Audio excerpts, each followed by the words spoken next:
de ce que vous croyez savoir sur la réalité n'est certain.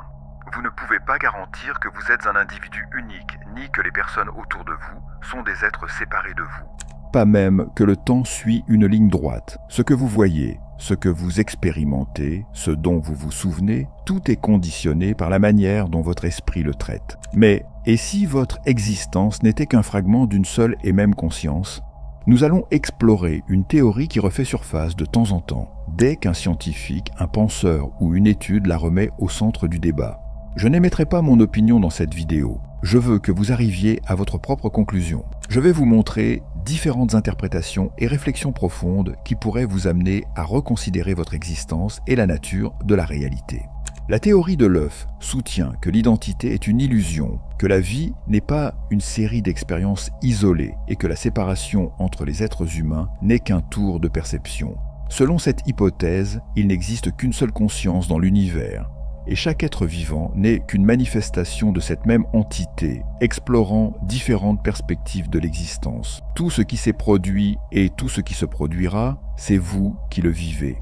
Mais pas comme un spectateur extérieur qui verrait tout en même temps, plutôt comme le protagoniste de chaque histoire. Pour résumer, la théorie de l'œuf propose que toute l'humanité n'est en réalité qu'une seule conscience, se réincarnant dans des vies différentes à travers une seule et même identité. Chaque vie que vous avez vue, aimée, détestée ou vécue est ou sera la vôtre. Il n'y a pas de séparation, il n'y a pas d'autre. Chaque personne que vous avez rencontrée n'est qu'une autre version de vous-même, à un autre moment du temps. Chaque acte de bonté, chaque trahison, chaque mort, chaque naissance, chaque crime et chaque action ne sont que des expériences de cette même conscience, traversant le cycle de l'existence. Arthur Schopenhauer, dont les idées remettent en cause la notion d'individualité, avance une idée dérangeante. Chaque être humain n'est qu'une manifestation de la même volonté universelle, mais en raison de ses connaissances limitées, il se croit unique. Si tel est le cas,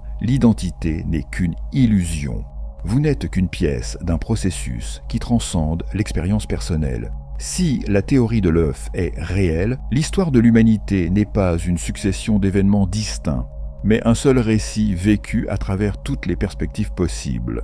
La conscience n'est pas individuelle mais collective, ou plutôt une seule et même entité qui s'explore elle-même à travers une infinité de vies. Une question essentielle se pose alors. Si cela est vrai, alors la moralité, la justice, le bien et le mal ne sont rien de plus que des règles au sein d'un même jeu. Si chaque criminel et chaque victime sont en réalité le même être à des moments différents, alors la punition n'est que la conséquence d'un cycle inévitable. Il n'existe ni culpabilité ni innocence, seulement une conscience unique qui apprend sous différents angles. Baruch Spinoza, avec sa vision d'un univers interconnecté, a laissé une réflexion troublante. Dieu n'est pas quelque chose de séparé de l'univers. Dieu est l'univers. Tout ce qui existe n'est qu'une manifestation d'une même substance infinie. Si Spinoza avait raison, alors la théorie de l'œuf n'est pas seulement une hypothèse, mais bien le destin inévitable de la conscience. Se diviser, s'étendre et se réunifier jusqu'à atteindre son état ultime. Si cela est vrai, alors l'identité n'est rien d'autre qu'un mensonge commode.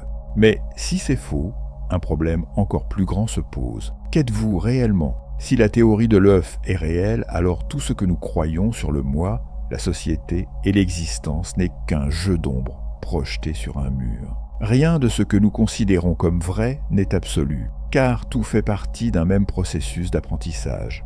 Vous n'êtes pas une seule personne, vous êtes toutes les personnes.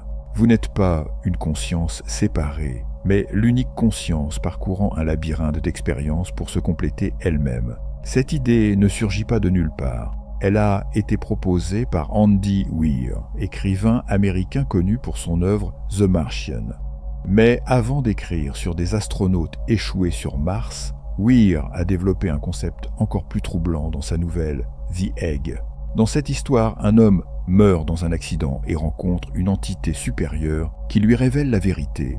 Toutes les vies qui ont existé ont été les siennes. L'univers est un œuf et lorsqu'il aura expérimenté toutes les vies possibles, il atteindra sa maturité et deviendra quelque chose de supérieur. Ce qui semblait au départ n'être qu'une simple fable a résonné chez des scientifiques, philosophes et penseurs qui y ont vu une représentation de théorie plus profonde. Si tout ce que nous expérimentons fait partie d'un seul et même être, alors la société n'est qu'un théâtre conçu pour générer des conflits, des apprentissages et des évolutions au sein de cet organisme unique. Chaque structure de pouvoir, chaque révolution, chaque guerre, chaque avancée et chaque effondrement font partie d'une expérience au cours de laquelle cette même entité se met à l'épreuve sous différentes circonstances. Il n'existe ni gouvernement, ni classe sociale, ni système d'oppression qui soit extérieur à cette unique conscience. Tout en fait partie à différents niveaux de développement. Si cette théorie s'avère véridique, cela signifie que d'un point de vue spirituel, cela détruit toute notion de péché ou de pardon. Si chaque personne a été toutes les personnes, il n'existe aucun jugement divin, seulement une exploration de soi. Il n'y a pas d'entité extérieure punissant les actions d'un individu, car les individus n'existent pas. Il n'y a qu'une seule conscience jouant avec elle-même à travers différents temps et contextes. Ce que vous avez considéré comme impardonnable dans une vie, vous l'avez peut-être commis sans hésitation dans une autre. Ce que vous avez jugé à un moment donné, vous l'avez peut-être vécu sous un autre angle plus tard. Il n'y a ni karma, ni enfer, seulement une boucle d'apprentissage qui se répète jusqu'à ce que le processus de maturation soit achevé. Si nous transposons cela à la science, le concept n'est pas aussi absurde qu'il y paraît. La physique quantique a démontré que des particules peuvent être intriquées à des distances inimaginables, réagissant simultanément, quelle que soit la distance qui les sépare. Si la matière elle-même ne suit pas les lois du temps et de l'espace telles que nous les percevons, qu'est-ce qui nous fait penser que la conscience, elle, le fait ? Si chaque particule de votre corps interagit de manière interdépendante à des niveaux que nous ne comprenons pas encore, qu'est-ce qui empêche la conscience d'opérer selon des principes similaires ? Sigmund Freud, obsédé par l'inconscient et les couches cachées de l'esprit, a laissé une réflexion qui s'accorde avec cette idée. Le moi n'est pas maître dans sa propre maison. Une grande partie de ce que nous croyons contrôler n'est en réalité qu'un reflet de mécanismes internes dont nous n'avons même pas conscience. Si Freud avait raison, alors l'identité n'est qu'une projection superficielle de quelque chose de bien plus profond. Peut-être que le moi conscient n'est qu'un programme temporaire au sein d'un système plus vaste, un simple masque que l'univers porte pendant qu'il se découvre lui-même. Si cela est vrai, alors l'évolution n'est pas biologique mais expérientielle. Il ne s'agit pas seulement d'adapter les corps à de nouveaux environnements, mais d'adapter les consciences à de nouvelles formes de perception. Si la théorie de l'œuf est réelle, alors ce que nous appelons le progrès humain n'est rien d'autre que l'accumulation d'expériences au sein d'un même être, affinant sa compréhension jusqu'à ce qu'il n'ait plus besoin d'expérimenter davantage. Mais si cette théorie est fausse, la question ne disparaît pas. Elle ne fait que devenir plus troublante. Si l'univers n'est pas un œuf, et si nous ne sommes pas une unique conscience en processus de maturation, alors que sommes-nous? De simples réactions chimiques dans des corps biologiques condamnés à disparaître sans but supérieur? Ou bien y a-t-il quelque chose d'encore plus complexe derrière la perception du moi? Ce que Freud voulait exprimer est en réalité plus simple qu'il n'y paraît. La construction de notre personnalité est un processus conditionné par de multiples facteurs. Mais si nous combinons son idée avec la théorie de l'œuf, elle prend un tout autre sens. Si nous adaptons les réflexions des grands penseurs à cette théorie, tout devient encore plus fascinant. C'est ici que tout semble se transformer en une impasse paradoxale. Si la théorie de l'œuf est vraie, alors le destin de la conscience est d'atteindre un point final où toutes les expériences auront été assimilées en une seule entité. Mais si elle est fausse, cela ne signifie pas pour autant que l'individualité existe telle que nous l'imaginons. Car le problème du moi reste entier. D'où provient notre perception de l'identité? Qu'est-ce qui nous empêche de ressentir que nous sommes des fragments d'une entité bien plus vaste? Peut-être que nous ne sommes pas des parties d'un unique être, mais nous ne sommes pas non plus des individus isolés ayant un contrôle absolu sur notre destin. Peut-être que l'identité n'est qu'un masque temporaire conçu pour nous éviter d'affronter une vérité encore plus vertigineuse. Si nous considérons cette hypothèse comme valide, alors la conscience n'est pas un privilège des êtres humains, mais la base même de toute existence. Vous n'êtes pas une personne, vous ne l'avez jamais été. Vous êtes le même être explorant la réalité sous d'innombrables angles, pris dans une spirale d'apprentissage où la frontière entre le bien et le mal n'est qu'une construction artificielle de chaque époque. Il n'y a ni jugement, ni châtiment, ni fin.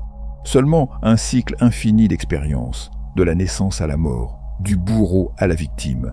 Mais il existe une autre possibilité, encore plus troublante. Que se passe-t-il si la théorie de l'œuf n'est qu'une version simplifiée d'une réalité encore plus vaste? Si l'identité est une construction et que la séparation est une illusion, qui est à l'origine de cette perception? La conscience est-elle une force primordiale qui se fragmente et évolue avec le temps? Ou bien s'agit-il d'une simulation imposée par quelque chose d'encore plus insondable? Cette idée résonne avec l'hypothèse de la simulation, une possibilité que certains scientifiques ont pris très au sérieux. Si la réalité elle-même est une structure programmée, alors la théorie de l'œuf pourrait n'être qu'un simple niveau au sein d'un système d'apprentissage bien plus complexe. Et si vous n'étiez pas l'unique conscience, mais une entité prisonnière d'une hiérarchie d'êtres supérieurs, évoluant sur des plans d'existence que vous ne pourrez jamais atteindre, c'est ici que nous rencontrons un problème fondamental dans la théorie de l'œuf. Elle suppose que le cycle des vies a une fin, qu'à un moment donné, après avoir vécu toutes les expériences possibles, vous atteindrez un état de maturité et vous éveillerez sous une forme supérieure. Mais que se passe-t-il si cela n'arrive jamais? Si le cycle n'a pas de finalité ultime? Et s'il ne s'agissait que d'une boucle infinie où chaque expérience ne mène qu'à une autre, sans destination finale? Émile Cioran, maître du nihilisme, a laissé un avertissement brutal sur la possibilité d'une existence infinie. Il n'y a rien de plus insupportable qu'une immortalité sans but. La répétition infinie de l'existence n'est pas une récompense, mais la plus terrible des condamnations.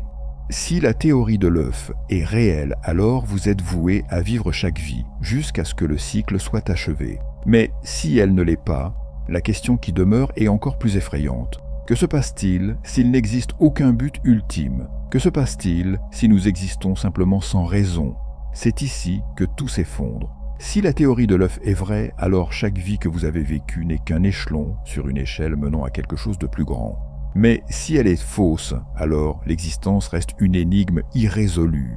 L'idée que l'individualité est une illusion ne disparaît pas simplement parce que cette théorie en particulier serait incorrecte. Peut-être que nous ne sommes pas des fragments d'une unique conscience, mais nous ne sommes pas non plus des individus autonomes dotés d'un libre arbitre absolu. Peut-être que la seule vérité est qu'il n'existe aucune vérité définitive. Après tout ce que nous avons exploré, cette théorie fait-elle sens pour vous? Écrivez-moi votre avis dans les commentaires. Et si vous voulez que l'on se retrouve lors d'un prochain voyage, alors abonnez-vous. Rendez-vous dans la prochaine vidéo.